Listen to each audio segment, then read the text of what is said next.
మనకు స్వాతంత్రం వచ్చి 75 సంవత్సరాలు అయింది. మనము పాకిస్తాన్ తోటి ఎప్పటికీ బాధలు పడుతూనే ఉన్నాం. ఉగ్రవాదులతో వాళ్ళు పోషిస్తూనే ఉన్నారు.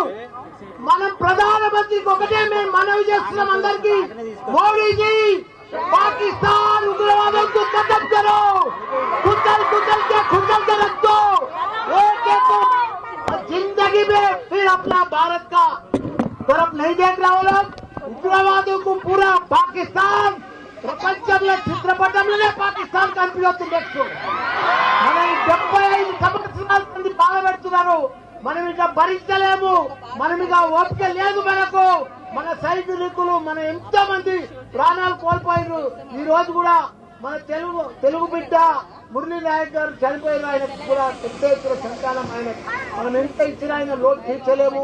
ఆయన కుటుంబానికి కూడా చెప్తున్నా. మనం మాత్రం ఇప్పుడు వదిలేదే లేదు. మన భారత సైనికులకు మొత్తం ధైర్యంగా మేము డాక్టర్లము, ఇంజనీర్లము, ప్రొఫెసర్లము, లీడర్లము, మా టీఆర్ఎస్ పార్టీ మొత్తం మీకు మద్దతు ఇస్తుంది.